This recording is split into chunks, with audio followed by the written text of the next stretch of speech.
Hey there, welcome back to my garden. I think everybody can relate that this time of the year there is just 10 zillion things to do out in the garden, and it's no exception here.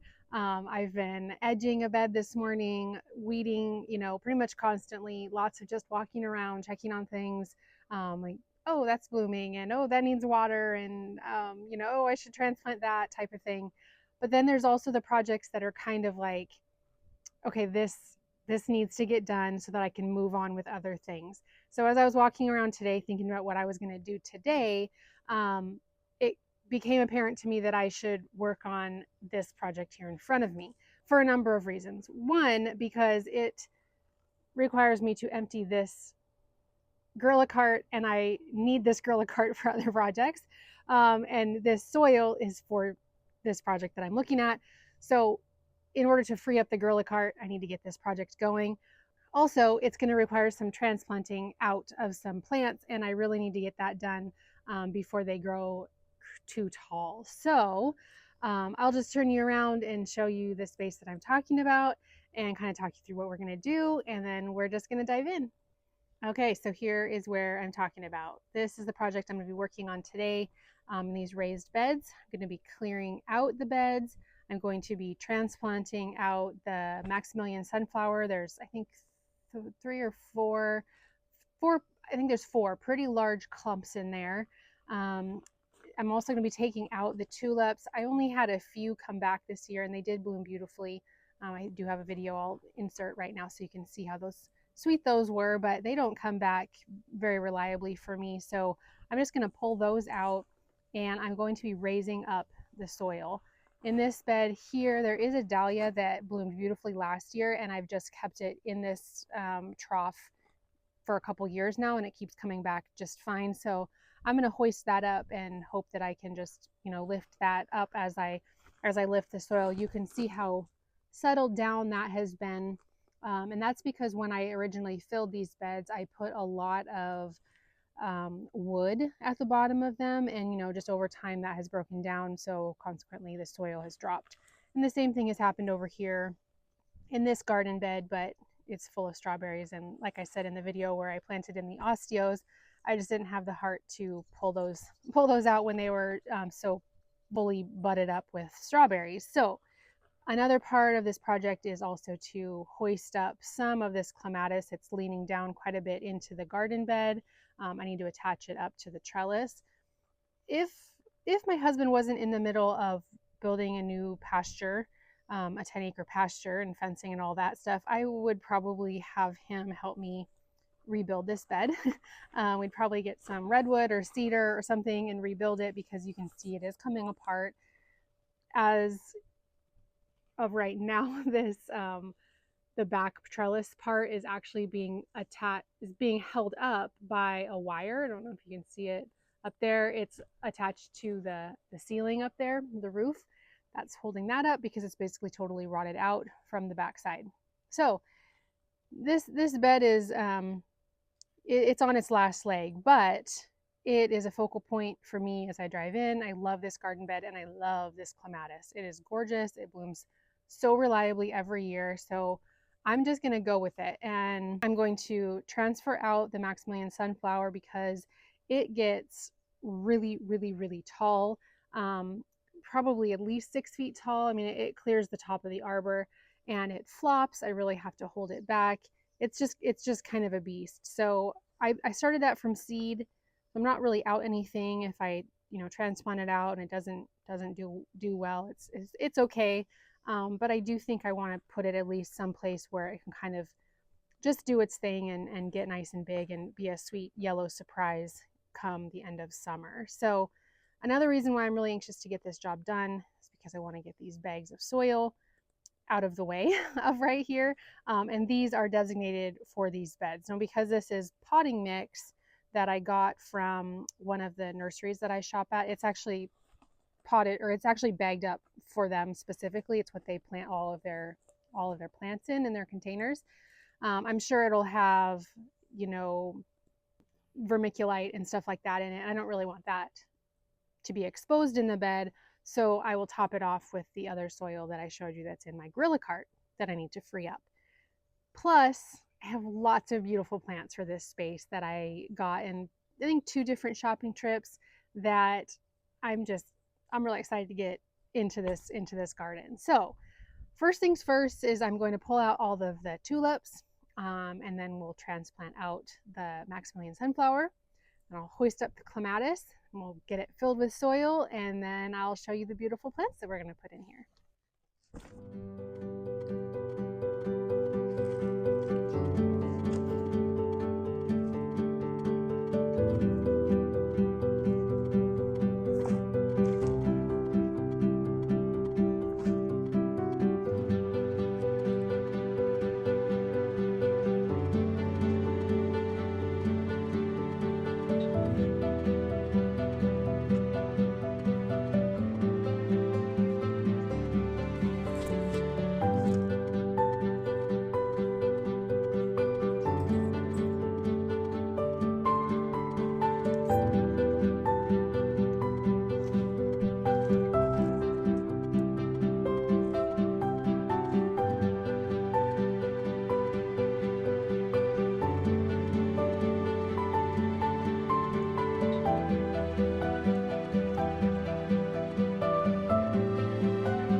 Sunflowers are in the ground. There's one right there, and you can see it's kind of backed by the pasture, a little bit protected from the wind by this fir tree that's above it. And then just right over here, there's another little clump right here, and then another clump right here. And they are kind of shoddy little transplant jobs, but it's kind of how I do things over here. Like this was a sand cherry that I transplanted over here. That's a spirea, and that's a spirea that I basically dug out and just plopped in amongst some composting lawn clippings. And then there's another sand cherry right there, and they're all growing and they're doing great over here. So we'll see, maybe the Maximilian sunflowers will love it over here as well. Hopefully those guys will like it where they're at. They're low care up here in these containers, so I imagine they'll be low care where they are currently at now, unless the deer eat them down. We'll have to see on that. But so now we have the beds all cleared out for the most part. So I'm just going to even these out, and then I'm going to start incorporating in the bagged soil. I'll probably, I don't know, maybe I'll start with, well, I'll see how far 2 bags get me here. I'll also have to dig up the dahlia that's over there and put in a couple bags over there as well.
now that I got everything out of the beds and 6 bags total of the soil, well, 3 in the large one, 2 full ones in the smaller one, and then half in the smaller one, and then the rest of it in the larger one.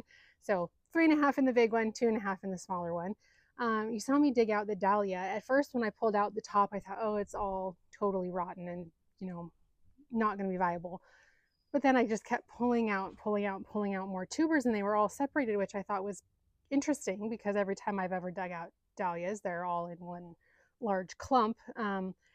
So I thought that was kind of interesting. So, anyways, there was quite a few that were nicked and not going to be good because they were starting to rot and stuff like that. But I do have 6, maybe seven that were still good. So I'm going to put 3 back in this bed, which I might regret because they do get pretty big, and considering the other stuff that I have to put in here, it may get pretty full, but we'll see. And then I might plant the other 3, just maybe even out into that no dig bed and see if they come up. Although I do know that deer really like dahlias, so I might find a spot closer to the house to put those, or I might just see if somebody wants those tubers. So anyways, now that I have that all spread out, let's go look at the plants that we're going to be putting into these beds.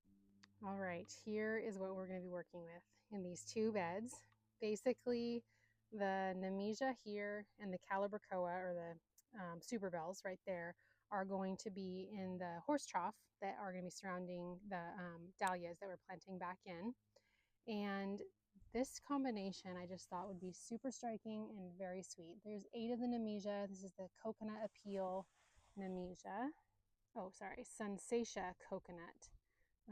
Full depart sun, says 6 to 10 inches tall, and it's pretty much already there at that, but I just love the detail of these. They have little purpley burgundy lines on the back, and I just thought that they were super striking with these Superbells. I've been wanting to plant this one, and I was super excited to find it. The Superbells Double Smitten Pink. This is just another low grower, 6 to 12 inches tall, and it'll just kind of mound, and I'm just going to go one every other, one of the Calibrachoa and then one of the Nemesia, back and forth. So that will be in the horse trough. And then in the big bed with the clematis, I have 3 right here, 1, 2, 3 of the Suncredible yellow sunflowers. So it says these will get 24 to 42, and I was kind of thinking that these would, sort of take the place of the Maximilian sunflowers. These are a branching sunflower, so they should get lots of blooms, repeat bloomer all season long, rather than just at the end of the season like the sunflowers that I took out. And then I thought that I got 3 of the Play in the Blue salvia, but I guess I only got 2. So I think I'll do one of these on either side of, so it'll be a sunflower, and then on either side it'll be the Rock and Play in the Blues. And then I do have a bunch of these, well, 6 of them, the unplugged So Blue, which I'm pretty sure is a pretty similar look, smaller though, more compact. So I might put those on either side of the outer 2 of the sunflowers. This will all make sense better when I place them in. But basically, there's another one. There's Stratosphere White Gara. That will be in there as well. That'll be kind of the 3rd layer. And then the 4th layer is going to be some more of the Diamond Snow Euphorbia. Just a really cool light mounded white annual. And then underneath that, I will have one of my most favorite annuals, Superbenia Sparkling Amethyst. I love this one. I love the pink cashmere, but this color I just love. And then possibly, I only have 3 of the lemon coral, so I'm going to see if those add to the bed or if they're just kind of goofy because there's only 3 of them. So I do know where I can get more of those if I feel like it, but we'll just have to see. So there's a lot of plants here, but those are also pretty good size beds, so they'll take a lot of annuals to really fill them in. And of course, over time, this all will grow and fill in the space nicely. I'm going to add some biotone into the bed before planting, as well as some of the Proven Winners slow release plant food. I also realized I pulled out all of the drip irrigation from in that bed. So I think I'm going to lay some new stuff in there before I actually plant these in, because with as many things as I'm putting in there, and I really want this bed to look nice, I got to put some drip in there so that it's not totally reliant just on me being adequate in the watering. So I have some left over from another project I just did for my mom that has drip holes every 12 inches. So I think I'm going to put some of that in there, and then we'll get the planting going.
I just realized that my phone ran out of battery as I was filming the rest of the process of putting this bed together. So sorry I didn't quite capture putting on this. It looks like a mulch, but it's actually garden soil is what they called it. It's a mixture of soil and peat moss and composted forest materials. So anyway, I think it just looks like a nice mulch on the top of the bed. So I tested out the drip and it looked like it was working great. And so I just went ahead and laid on the mulch on the top of that, and then I did water it in, you know, really well with the hose, just to make sure that everything was settled and the soil was settled. So anyway, I think it looks great. I'm really excited to see this fill in. I mean, already the euphorbia is a sweet punch of color, although it's white, but a sweet pop, and yeah, it looks really good. So I'm super excited to see this one come together. Now I'm gonna hop over here and get this one fixed. So I'm just going to first put in the fertilizer and then get the dahlias in, and then I'll get the annuals placed in, and I'm just going to probably wrap the leftover drip tube that has the drip holes every 12 inches. It's what I used in this other bed too, and I think that'll be adequate. If not, I can add in some extra drippers, but I think I have just enough to loop around this bed, and I'll figure out how to hook it into this other bed so that they can go off simultaneously. And it would be probably really nice if I could get it over to the strawberries as well. So I don't know that I'll do that tonight. I may just get the planting done before I have to go in and do dinner. So I'm gonna get all this in the bed and get this project finished up.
All right, we got it done, and in good timing because the sun is going down. And I always wonder how long projects take for people when I watch their YouTube videos, and oftentimes I think that, oh, it looks so quick.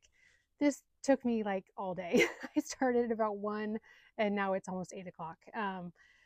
You know, lots of other things kind of going on, but for the most part, this was kind of an involved project, from transplanting and the drip and the new soil and cleaning everything out. So yeah, I finished up the first one as you saw, and I just finished up the watering trough. So I'll just flip you around really quick and show you that one, and we'll get wrapped up just as the sun is about to go down. These Nemesia are beautiful, aren't they? They are just so bright, and they just draw my eye right over here. I'm just loving crisp white in my gardens. I think it's just so pretty. So, and the smitten pink is just adorable. You can see the little double on the inside, and they're nice little tufts right now. I'm excited to see what these ones do. So I hope I captured it well enough getting in the drip. I just kind of I was going to do just a loop, but it was a little bit too big of a loop. So I did do a T or a elbow right here, straight over, and then around, and just capped it at the end rather than doing a continuous loop. And then it just tees elbows off there, goes down here, elbows up into this bed, and connects so that when this front bed is watered, that one will as well. So here's just a pan of what we did today. I also put in some of that garden soil compost mix on top of these little pots down here with the lavender and some thyme and sage. And I also planted in the salvia that I dug up right there. So hopefully that little guy survives. And then I'll just pan over here, and you can see over here the strawberry bed with the osteospermum in those. I was really excited to get this project done. I love this spot. I love this little garden bed. It's pretty much the only place that I do kind of a mass planting of annuals. I need to keep it concentrated in one spot so that I can make sure that I water it, make sure that I give it the proper care that it needs so that it can really, really thrive and do what it's intended on doing. So anyway, I'm glad to get this one done, and I thank you for hanging out with me while I did it, and I hope you enjoyed this video, and I'll see you in the next one. Bye.